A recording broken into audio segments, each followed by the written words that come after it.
Back to news. ప్రపంచంలో అత్యధిక సభ్యత్వాలున్న ఏకైక పార్టీ బీజేపీ అన్నారు ఆ పార్టీ తెలంగాణ రాష్ట్ర అధ్యక్షుడు లక్ష్మణ్. వరంగల్ జిల్లా హన్మకొండలో జరిగిన కార్యకర్తల విస్తృత స్థాయి సమావేశంలో పాల్గొన్న ఆయన మహిళా సామాజిక వర్గాలకు పార్టీలో అవకాశాలు కల్పిస్తున్న పార్టీ బీజేపీని అన్నారు. అందులో భాగంగానే తెలంగాణ రాష్ట్రంలో 3 మహిళలకు జిల్లా పార్టీ బాధ్యతలు అప్పగించమన్నారు. అమిత్ షా నేతృత్వంలో దేశంలో 11 కోట్ల సభ్యత్వాలు నమోదయ్యాయని బీజేపీ పార్టీని తెలంగాణ ప్రజలు విశ్వసిస్తున్నారన్నారు.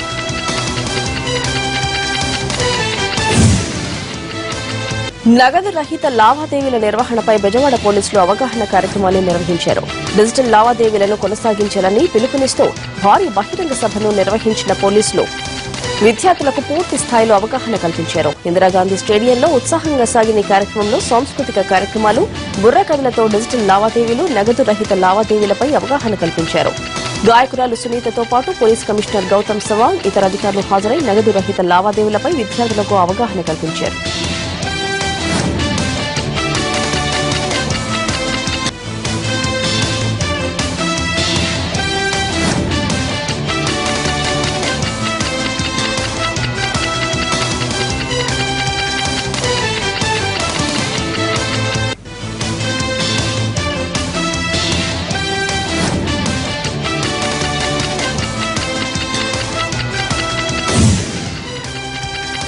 నల్గొండ పట్టణంలో గ్యాంగ్ పర్లు ఎక్కువయ్యాయి. వర్గాలుగా విడిపోయి ఘర్షణకు దిగుతూ ప్రజలను భయభ్రాంతులకు గురిచేస్తున్నారు. తాజాగా ఎస్పీ ఆఫీసుకు కూతవేట దూరంలో డీఎస్పీ కార్యాలయానికి ఎదురుగా 2 గ్రూపులు తలపడ్డాయి. ఒకరిపై ఒకరు దాడి చేసుకుంటూ పిడిగుద్దులు గుద్దుకున్నారు. అరగంట సేపు జరిగిన ఈ ఘర్షణను ఎవరూ అడ్డుకోలేదు. పోలీసులు నిఘా తగ్గడంతో పాటు ఇంటెలిజెన్స్ చురుగ్గా లేకపోవడం వల్లే నల్గొండ టౌన్లో మళ్లీ రౌడీ గ్రూపులు చెలరైపోతున్నాయని ఆరోపిస్తున్నారు స్థానికులు.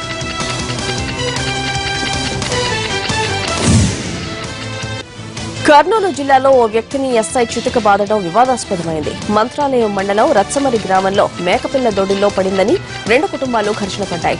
ఆ పంచాయతీ పోలీస్ స్టేషన్ కు చేరింది. విచారణ కోసం ఎస్ఐ గ్రామానికి చెందిన లింగప్పను స్టేషన్ కు పిలిపించి లాఠీతో చితక బాదాడు. దెబ్బలకు తట్టుకోలేక తీవ్ర అస్వస్థతకు గురై లింగప్ప స్టేషన్లోనే స్పృహ కోల్పోయాడు. పరిస్థితి విషమంగా ఉండడంతో రహస్యంగా ఎమ్మిగనూరు ఆసుపత్రికి తరలించి వైద్యం చేయిస్తున్నారు. బాధితుడికి ప్రైవేట్ ఆసుపత్రిలో పోలీసులు చికిత్స అందిస్తుండటంపై పలు అనుమానాలు వ్యక్తమవుతున్నాయి.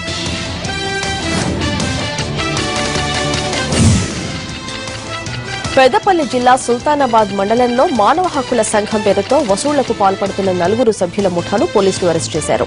ఇంటర్, డిగ్రీ వరకు చదువుకున్న నిందితులు సులభంగా డబ్బు సంపాదించాలన్న అభ్యాసతో విద్యా సంస్థలను టార్గెట్ చేశారు. సమాచార హక్కు చట్టం, మానవ హక్కుల సంఘం పేర్లు చెప్పి డబ్బులు డిమాండ్ చేశారు. బాధితుల ఫిర్యాదుతో రంగంలోకి దిగిన పోలీసులు కారులో పారిపోతున్న నిందితుల్ని పట్టుకున్నారు.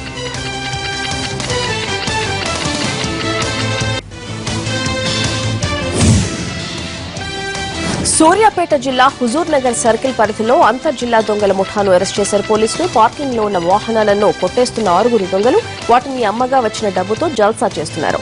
అనుమానాస్పదంగా తిరుగుతున్న వీరిని అదుపులోకి తీసుకుని విచారించడంతో చోరీల బాగోతం బయటపడింది. వారి నుంచి 9 లక్షల విలువైన 22 బైకులు స్వాధీనం చేసుకుని కేసు నమోదు చేశారు.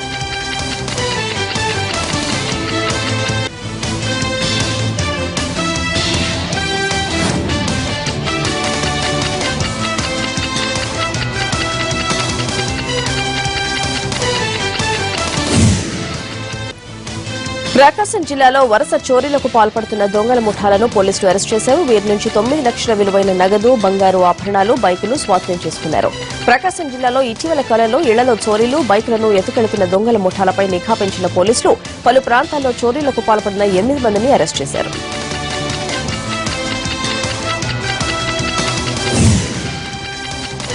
ప్రకాశం జిల్లాలో మరో అవినీతి చేప ఏసీబీ వలకు చిక్కింది. రైతుల నుంచి 20,000 లంచం తీసుకుంటూ నీటి యాజమాన్య సంస్థ టెక్నికల్ అసిస్టెంట్ త్రిపురారెడ్డి ఏసీబీ అధికారులకు రెడ్ హ్యాండెడ్ గా దొరికాడు. నీటి కుంటలు తవ్విన రైతులకు బిల్లులు చెల్లించేందుకు త్రిపురారెడ్డి 20,000 లంచం డిమాండ్ చేశాడు. లంచం ఇవ్వడం ఇష్టం లేక రైతులు ఏసీబీ అధికారులను ఆశ్రయించారు. రంగంలోకి దిగిన అధికారులు పక్కా స్కెచ్ చేసి త్రిపురారెడ్డిని పట్టుకున్నారు.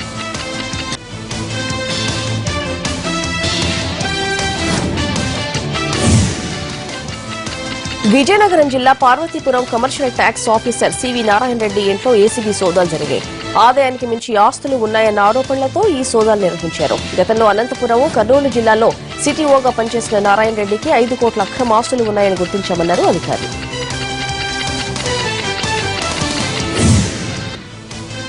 పశ్చిమ గోదావరి జిల్లా ఏలూరులో ఓ లారీ వ్యాపారి నుండి 40,000 లంచం డిమాండ్ చేసిన వాణిజ్య పన్నుల శాఖ ఏసీటీఓ మస్తాన్ రావు సీనియర్ అసిస్టెంట్ ఫణికుమార్ ను అదుపులోకి తీసుకున్నారు ఏసీబీ అధికారులు.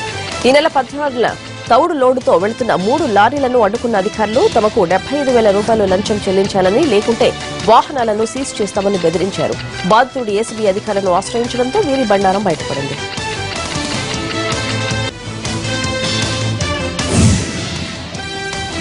హైదరాబాద్ లో చిన్నారిపై అసభ్యంగా ప్రవర్తించిన ఓ ప్రబుద్ధుడికి దేహశుద్ది చేశారు స్థానికులు. కుకటపల్లిలో మద్యం మత్తులో ఉన్న ఇంటర్ విద్యార్థి సునీల్ కుమార్ రోడ్డుపై ఆడుకుంటున్న 2 ఏళ్ల పాపతో అసభ్యకరంగా ప్రవర్తించాడు. దీన్ని గమనించిన స్థానికులు సునీల్ కుమార్ ను పట్టుకుని చితకబాదారు. అనంతరం పోలీసులకు అప్పగించారు.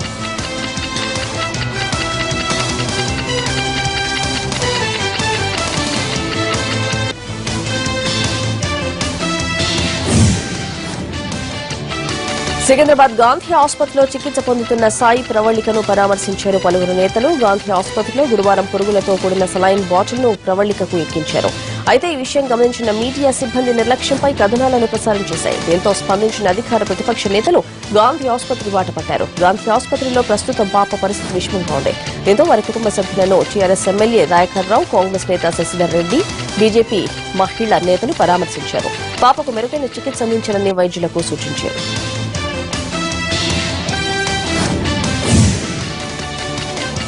మేడ్చల్ జిల్లా కుషాయిగూడ చర్లపల్లి పారిశ్రామిక వాడలో 5 రూపాయల భోజన పథకాన్ని ప్రారంభించారు జీహెచ్ఎంసీ మేయర్ బొంతు రామ్మోహన్. ఇప్పటికే 100కు పైగా సెంటర్లను ఏర్పాటు చేశామన్న మేయర్ మరికొన్ని ప్రాంతాల్లో 5 రూపాయల భోజన కేంద్రాలను ప్రారంభించాలని నిర్ణయించామన్నారు. పేదల భోజనం లేక పస్తులు ఉండకూడదనే సీఎం కేసీఆర్ నిర్ణయంతో చర్లపల్లి ప్రాంతాల్లో ప్రారంభించామన్నారు. పారిశ్రామిక కార్మికులు ఈ పథకాన్ని వినియోగించుకోవాలన్నారు బొంతు రామ్మోహన్.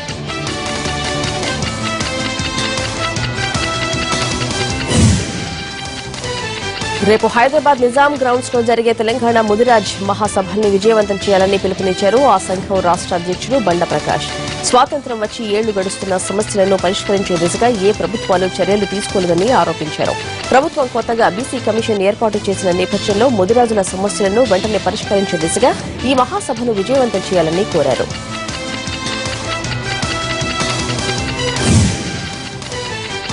బులెటిన్లో మరో షార్ట్ బ్రేక్ తీసుకుందాం.